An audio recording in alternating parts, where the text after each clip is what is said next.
Hello, everyone, and welcome back to a segment of creating awareness of what domestic abuse may look like. I am Melinda, and I am an abuse survivor.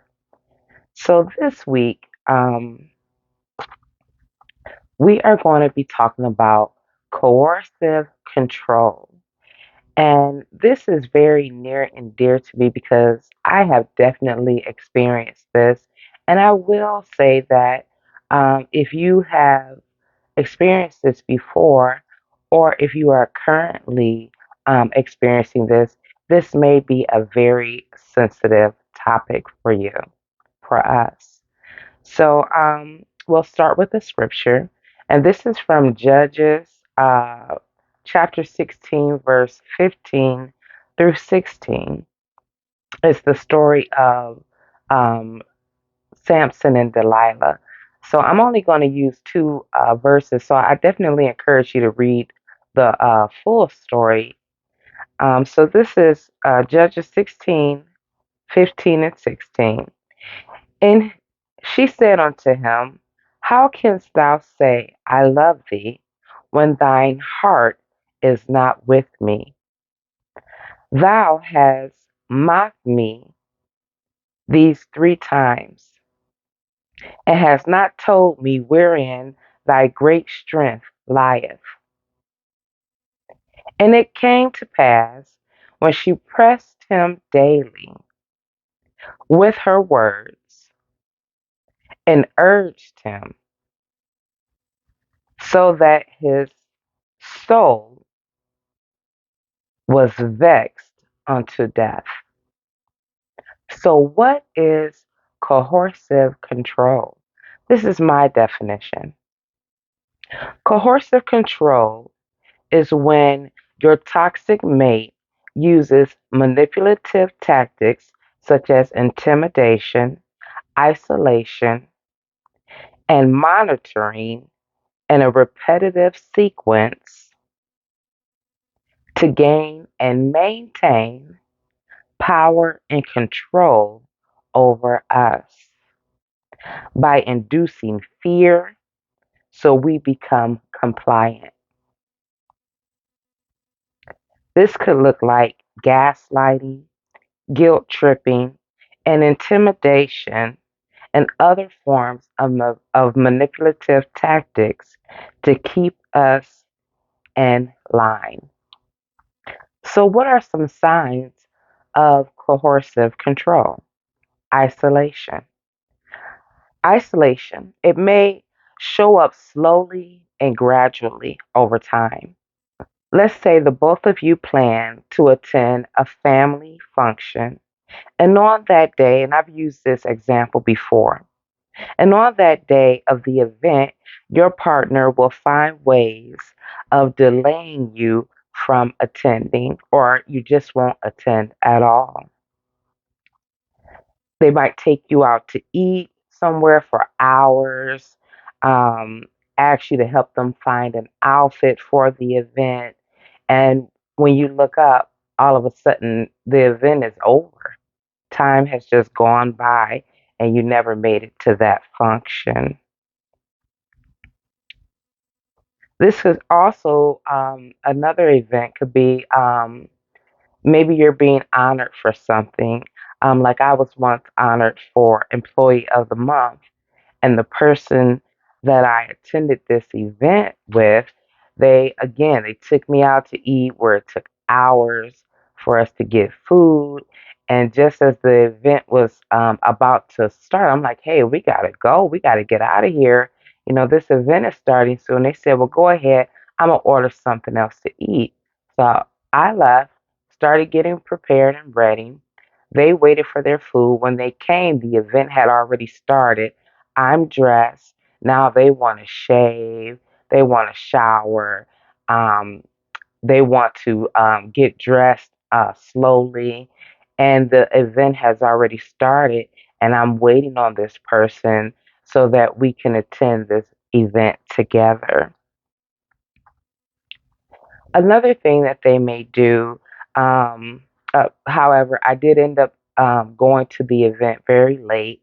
And I was a little embarrassed by this person's behavior because it was about me and they made it about them.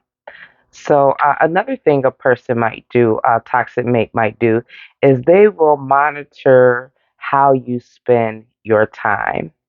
They may call you excessively, keeping you on the phone for hours and hours to monopolize your time, and this is in a toxic way. Um, and they do this to keep you from talking to your other friends or your family members. And again, they're monitoring you. They want to know what you're doing. And so by keeping you on the phone for, 6 and 7 and 8 and 9 and 10 hours, they can have full whereabouts about, where you are and who you're with, and you're only with them because you're on the phone, whether you're at work or at home. And this is also a way for them to keep you focused on them and them only. They may FaceTime you when you're out with your friends or family. And this is a way of them monitoring you, because they want to see who you're with, who you're around, and they also don't want you to be in a position where you can, gain advice or share things with people about your unhealthy experience that you're having. So they're going to constantly FaceTime you and stay on the phone or a FaceTime video call with you because they want to monitor what you're doing and who you're with.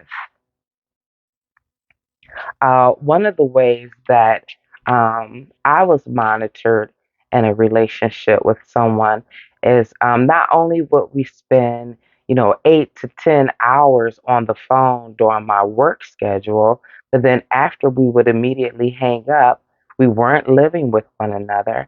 This person would be, I want to spend a night with you. So they would be at my home when we get off the phone so that we could, go to bed and get ready for the next day. And this was every day. And this wasn't in a healthy way where this person just was really concerned about my well being and really wanted to spend time with me. This was in a manipulative, toxic way where this person wanted to monitor me and isolate me so that all my time was spent with them. They may track you online or on your phone. They might, with tracking online, they might comment on posts that you comment on or posts that you make. They want to constantly be seen, and they want to maintain your focus on them and them only, and they want you to know that they see what you're doing. So they're constantly monitoring you. If you have a cell phone, maybe you shared your password with them. So while you're sleeping, and in a lot of cases, they are going to do this while you're sleeping. They're going to go through your phone. They're going to go through your text messages. If your social medias are open on your phone where um, without password protection, they're going to go through your social media platforms while you're sleeping. They may even respond to people who have messaged you, and it could be an innocent message, but they're going to say, "Hey, I'm with this person. You need to leave her alone," or something toxic and unhealthy. So you want to be mindful of that. That leaving your phone, leaving your electronics around this person, they're going to go through it. They're going to track you through it. They're going to monitor what you're doing um, via social media, via who you're calling, texting, etc. They also try to control your sleeping pattern. So let's say either this person is going to try to not allow you to gain sleep, and I have gone in great detail in my book that's coming out, my song, about these particular patterns.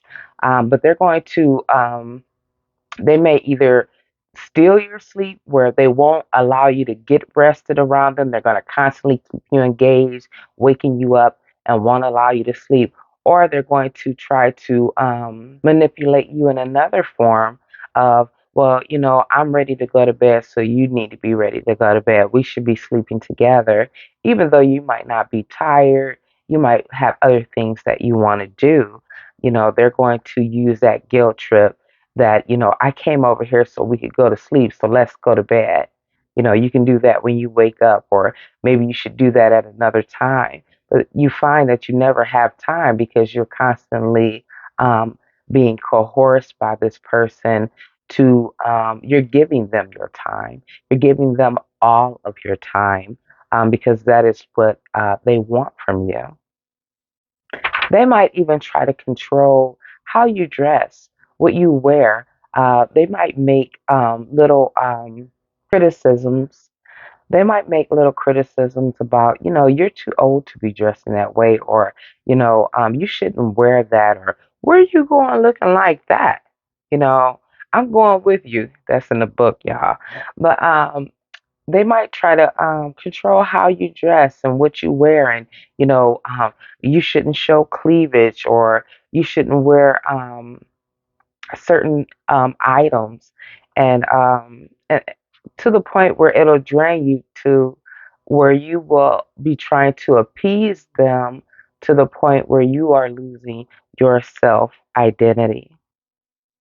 They might constantly, and this goes back to that, they might constantly constructively criticize you.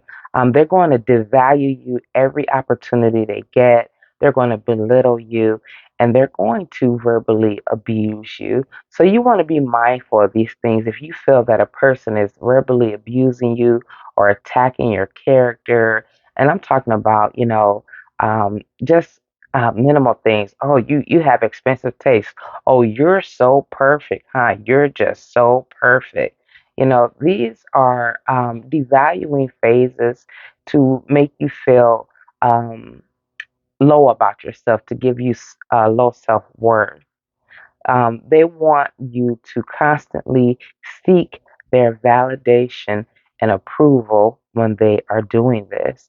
They also might publicly humiliate you. And they can do this through, let's say you're on the outs with this person and they decide to show up at your home unannounced. And then they want to, rage out, call you all type of horrible things, maybe a whore, maybe a bia. Y'all know what a bia is. They might say these things because now they want your neighbors to have a low self worth about you too. And they're not going to just do this once. They're going to constantly do this. Whenever you guys are on the outs, they're going to show up and try to publicly humiliate you in your atmosphere so that people can create a persona about you that's not true. One thing about people who do coercive abuse or coercive control, is they try to isolate you, and they do this through intimidation and threats while creating a fear with you. So you might notice that whenever this person comes around, now all of a sudden you have anxiety, you're nervous, you don't know what to expect from this person. So those are signs. And symptoms that you definitely want to pay heed um, to protect yourself from being in this type of environment with this type of person. And I definitely encourage you to check out Dr. Ramani on YouTube. She has a lot of great information out there about coercive control, about other techniques or toxic um, techniques that people with personality disorders um, show. So how can we cope or heal with this when we realize that, wow, I'm experiencing coercive control, or I've experienced coercive control, or I see someone experiencing it? Seek therapy. Seek therapy, learn to recognize the signs and patterns, and how to protect your emotional state of mind, because it is so important that you are the healthiest version of yourself, of ourselves. Slowly begin to take space from this person. And taking space will give you an opportunity to give you clarity on your circumstance and situation, while also giving you a chance to regain your identity and your unique authenticity. I also would recommend that you record these events whenever you feel like your partner is controlling you in a coercive way. And this could help lead to maybe a protective order if one is needed. Also, you might need to get a protective order if this person is very coercive on trying to isolate you and intimidate you and threaten you with fear, to fall in line with the way that they want to control you and dominate over you. You may want to seek a protective order. You may want to call your domestic abuse hotline so that you can start getting a sense of safety and normalcy away from what you've been experiencing in this unhealthy environment. So I definitely make sure you like me, make sure you subscribe to me. If no one told you they love you today, I love you. Make sure you check out all of my videos, and I hope you're looking forward to my book that's coming out soon, My Song, A Healing Journey, where I'll go over a lot of these techniques